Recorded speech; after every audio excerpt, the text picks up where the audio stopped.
দোয়া করার সাথে সাথে একেবারে বুলেটের মতো দোয়াটা কবুল হয়ে যাবে। আপনি বলেন যে অনেকে এই ধারণা করে যে আমি দোয়াটা করব সাথে সাথে আমার দোয়াটা কবুল হতে হবে।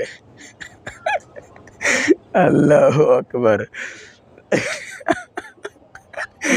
সুবহান আল্লাহু আকবার। আল্লাহ তাআলা বলেছেন, আল্লাহ তাআলা বলেছেন আস্তাগফিরুল্লাহ। আল্লাহ তাআলা বলেছেন ইন্নাল্লাহা মাআস সাবিরিন। লা হাওলা ওয়ালা কুওয়াতা ইল্লা বিল্লাহ। আল্লাহ তাআলা বলেছেন যে ইন্নাল্লাহা মাআস সাবিরিন, যে আল্লাহ তাআলা নিশ্চয়ই সবরকারী ধৈর্যশীল বান্দাদের সাথে আল্লাহ তাআলা থাকেন। তাহলে আপনি তো তাড়াহুড়া কেন করছেন? অথচ আল্লাহ তাআলা আপনাকে উপদেশ দিয়েছেন ওয়াস্তাঈনু বিস-সাবরি ওয়াস-সালাহ, যে ধৈর্য এবং নামাজের মাধ্যমে আল্লাহ তাআলার কাছে তুমি সাহায্য প্রার্থনা করো। তাহলে দোয়া কবুল হয় এটা আল্লাহ তাআলার নিকট একটা সাহায্য প্রার্থনা করা।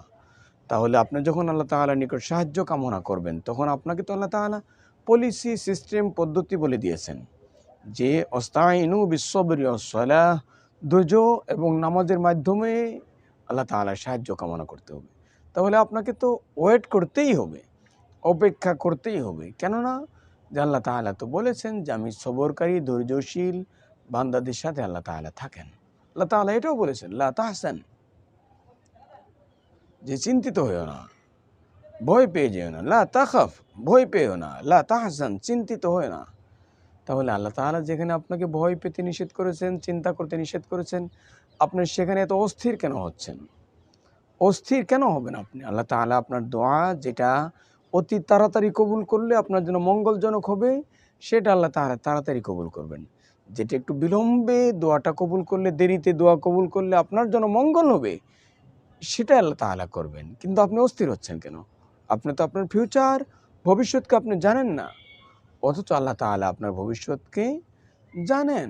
হুয়াল আউয়াল ওয়াল আখির ওয়াজ যাহির ওয়াল বাতিন। আল্লাহ তাআলা প্রকাশ্য, আল্লাহ তাআলা অপ্রকাশ্য, সকল বিষয়কে আল্লাহ তাআলা জানেন। অতীতের খবর জানেন, ভবিষ্যতের খবর আল্লাহ তাআলা জানেন। তাহলে আপনার কোন দোয়াটা কবুল করলে আপনার জন্য মঙ্গল হবে, সেটা আল্লাহ তাআলা তাড়াতাড়ি কবুল করেন। যেটা দেরিতে কবুল করলে আপনার জন্য মঙ্গল হবে, সেটা আল্লাহ তাআলা দেরিতে কবুল করেন। কিন্তু আপনি তো মনে করতেছেন যে এটা তাড়াতাড়ি কবুল হওয়া দরকার। কিন্তু আল্লাহ তাআলা জানতেছেন যে আপনার এই দোয়াটা তাড়াতাড়ি কবুল হলে আপনি বিপদের সম্মুখীন হতে পারেন, আপনার জন্য অমঙ্গল থাকতে পারে। আমরা দেখবেন যে অনেক সময় অনেক কিছু চাই, কিন্তু সেটা আমরা পাই না। একটা বিজনেস করতে যাচ্ছেন, একটা ব্যবসা করছেন, কিন্তু ব্যবসাতে আপনি বারবার লাভ চাচ্ছেন, কিন্তু আপনি লস হয়ে যাচ্ছে। পরবর্তী সময়ে এমন একটা লাভবান আপনি হয়ে গেলেন যে এই বিগত 4-5 টার্মে আপনি যত ক্ষতির শিকার হয়েছেন তার চেয়ে কয়েক গুণ বেশি আপনি লাভবান হয়ে গেছেন। তাহলে আল্লাহ তাআলা তো জানেন যে কিভাবে আপনি লাভবান হবেন, কিভাবে আপনি ক্ষতিগ্রস্ত হবেন। এই জন্য আল্লাহ তাআলা আপনার দোয়াটা অনেক সময় তাড়াতাড়ি কবুল করেন, অনেক সময় দেরিতে কবুল করেন। এটা অবশ্যই আপনার মঙ্গলের জন্যই করেন, কিন্তু আমি বুঝি না যে এটা আমাদের জন্য মঙ্গল। এই জন্য আল্লাহ তাআলার উপরে আমাদের ভরসা করা উচিত। আল্লাহ তাআলা তো বলেছেন লা তাকনাতু মির রাহমাতিল্লাহ ইন্নাল্লাহা ইয়াগফিরুয যুনুবা জামিআ, যে আল্লাহ তাআলার রহমত থেকে নিরাশ হতে নিষেধ করেছেন। তাহলে আল্লাহ তাআলা এটাও বলেছেন ওয়া আলাল্লাহি ফালইয়াতাওয়াক্কালিল মুতাওয়াক্কিলুন, যে আল্লাহ তাআলা তো বলেছেন যে মুমিন যারা হবে তাদের তো আল্লাহ তাআলার উপর ভরসা করতে বলেছেন। আল্লাহ তাআলা তো এটাও বলেছেন আল্লাহু ওয়ালিয়ুল্লাযিনা আমানু, আল্লাহ তাআলার ওলি যারা তাদেরকে আল্লাহ তাআলা বন্ধু বানিয়ে নেন। তাহলে আল্লাহ তাআলার যদি আপনি বন্ধু হয়ে যান, আপনি মুমিন বান্দা যখন আল্লাহ তাআলার বন্ধু হয়ে যাবেন, আপনার কল্যাণ অকল্যাণ সেটা তো আল্লাহ তাআলা দেখতেছেন। এই জন্য আমরা অস্থির হব না যে আমি যেই দোয়াটা করতেছি এটা আল্লাহ তাআলা আমার মঙ্গলের জন্যই তাড়াতাড়ি কবুল করবেন, আমার মঙ্গলের জন্যই দেরিতে কবুল করবেন। এটা আমাকে বিশ্বাস রাখতে হবে। তাহলে আপনি হতাশ হবেন না, অস্থির হবেন না। আল্লাহ তাআলা যেটা বলেছেন সবর এবং নামাজের মাধ্যমে আল্লাহ তাআলার নিকট সাহায্য প্রার্থনা করতে আমরা ধৈর্য ধরব, আল্লাহ তাআলার জন্য নামাজ আদায় করব, করে আল্লাহ তাআলার কাছে আমরা সাহায্য প্রার্থনা করব, অপেক্ষা করব। আমরা অস্থির হব না, অস্থির আমরা কোনোভাবেই হব না। অস্থির যখনই আমরা না হব, ধৈর্যশীল হয়ে যাব, আমরা আল্লাহ তাআলার কাছ থেকে পুরস্কার পাওয়ার আশা করতে পারি। আপনাকে একটা উদাহরণের কথা বলি। একটা চোর, তার জন্য ধৈর্য ধরা উচিত। একজন ডাকাত, তার জন্য ধৈর্য ধরা উচিত।